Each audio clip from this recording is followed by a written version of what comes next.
Earlier, I spoke with the ACT Commissioner for Aboriginal and Torres Strait Islander Children and Young People, Vanessa Turnbull-Roberts.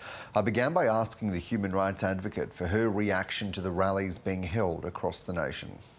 I think there is such a collective call for justice, action and answers when it comes to gender-based violence. And what we're seeing with these rallies and people coming together is that it's not just a moment, but it's a movement. And we are calling on those in positions of power to actually start making those decisions and actually start being more critical when it comes to addressing gender-based violence. And it seems now that this has got to a level where we are seeing it in the capital city today, in major cities here in Sydney yesterday and Melbourne today, and also regional towns right across the nation. This is so staggering. We've seen the data. 1 in 5 women have experienced sexual violence in their lifetime. 1 in 3 have experienced family violence or domestic violence. 1 in 2 women with disability have experienced sexual violence. Aboriginal and Torres Strait Islander women are nearly 11 times more likely to die due to assault than any other women, and are 32 times more likely to be hospitalised as a result of family violence. This is just staggering, isn't it? Absolutely, Dan. It's horrific. And I think when it comes to recognising all the different states and territories that have come together to stand up against gender-based violence, it speaks to the fact that it's not just an isolated event. We're seeing this across the nation, and this is more than just again a moment of crisis response. This is a national epidemic that requires urgency now. And you spoke at the Sydney rally yesterday. What was your core message? My core message was to those in positions of power.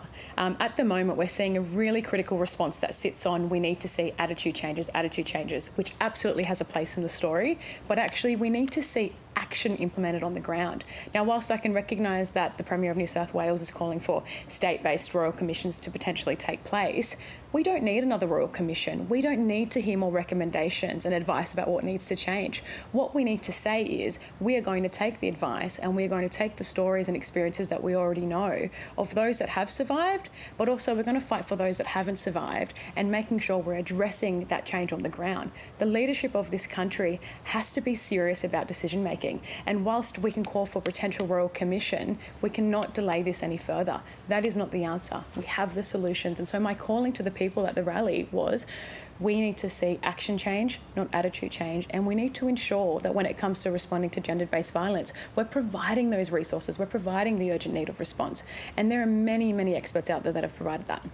And is that a key, in your view and your experience, to the solution here? It's about service provision, or is that service provision is at least a key part of this? Absolutely, Dan. And I think when it comes to addressing family and domestic violence, there needs to be a holistic and therapeutic response to addressing the needs and wellbeing, in particular of children and young people, and the intersections of when it comes to Aboriginal and Torres Strait Islander children and young people. What we need to see is when it comes to those that are disclosing, we need to recognise that there is probably a whole background story that brought that person or individual to that disclosure in that first moment. And so therefore we need to see services supported holistically with, first and foremost, accommodation and urgency support. Then we need to see support if there are animals and children and young people involved.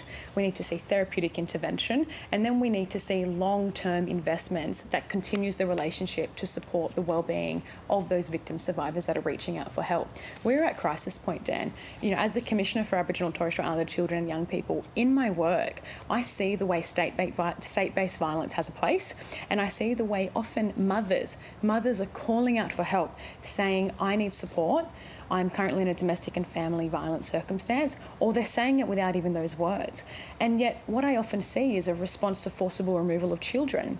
We need to stop doing the removals of children and young people and actually support the parent reaching out for help and support the family together. And also in that breath, support that perpetrator who is perpetrating that violence. So there is a place for everybody in this narrative, but constantly what we are seeing is the way victim survivors are silenced, the way reporting isn't taken seriously, in particular for Aboriginal and Torres Strait Islander people, and we're seeing the way a lack of response from those in leadership positions to put the investment on the ground. There are incredible community-controlled organisations who have the solutions, and there's incredible Aboriginal community-controlled organisations who have the visions and solutions. And so we need to start investing in that service provision and investing in the needs and resources that can urgently respond to this. We are at crisis point, Dan. Why do you think that investment hasn't been happening and there hasn't been that approach, which is really what you're talking about, is human-centred care with wraparound support for the people in the middle of it. Why isn't that happening?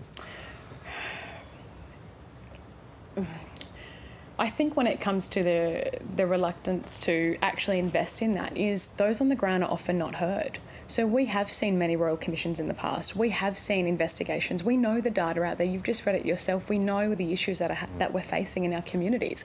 And so when it comes to government and those in leadership positions, they need to stop investing in the top approach or in the we need to make sure there's a politically charged response that keep us safe in our election. We need to actually see that on the ground with those. We know the problems and we know the solutions, and there needs to be that support on the ground for those that know the answers. What is your call to action now? You said that part of this at that speech needs to be around the support mechanisms, the wraparound services, but it sounds like you're also saying there needs to be bigger systemic change here. What do you think, Commissioner, needs to happen?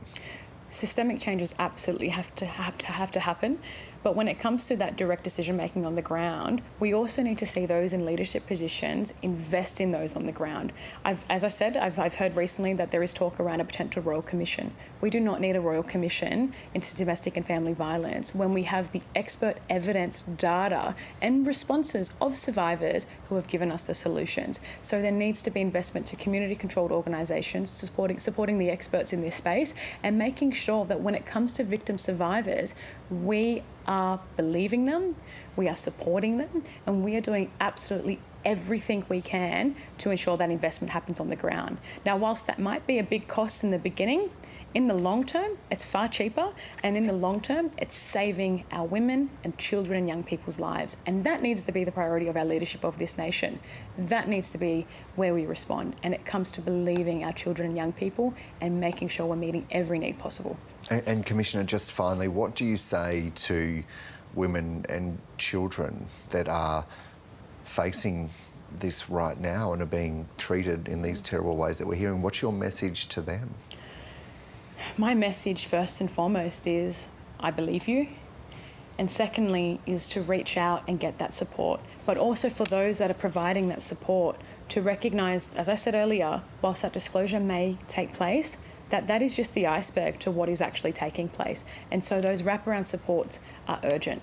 And actually they have a right to safety, they have a right to live. And when it comes to our children and young people, they deserve to grow up in a world, in a country, in an Australian nation where we are proud to raise our children and young people, to know that they are safe and they belong and have a place here. Vanessa Turnbull-Roberts, Commissioner for Aboriginal and Torres Strait Islander Children and Young People and Human Rights Advocate, thank you so much for your time today. Thank you, Dan. And if this discussion has raised any issues for you, you can get help by calling the National Sexual Assault and Family Violence Counselling Helpline on 1800-RESPECT, which is 1800 737 732. West Australian Homicide Squad detectives have charged a man with murder after the death of a 30-year-old woman in the southern Perth suburb of Warnbro on Thursday night. Police allege the 35-year-old man assaulted the victim at their shared home before setting the property alight while she was still inside. Emergency services found the woman's body in the early hours of Friday morning. Police allege the man fled the home with the victim's 3-year-old child, who was later taken to Rockingham Hospital for treatment for smoke inhalation. The South Kalgoorlie man has been charged with 1 count of murder and 1 count of criminal damage by fire.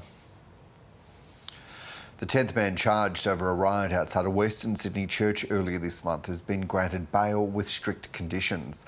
27-year-old Joseph Nader appeared in court this morning, charged with rioting and throwing a missile at a police officer. The man's lawyer told the court he threw a piece of wood into the air during the incident, but that it was not aimed at anyone, nor did it hit anyone. The man will be subject to strict bail conditions, including adhering to a curfew, reporting to police 3 times a week and handing over his passport. A 15-year-old boy has been charged after allegedly crashing a Jeep in Sydney's northwest. Authorities say the teenage driver failed to stop for officers in Pendle Hill around midnight before hitting an electrical box, causing the car to burst into flames. He's expected to front the Children's Court in Parramatta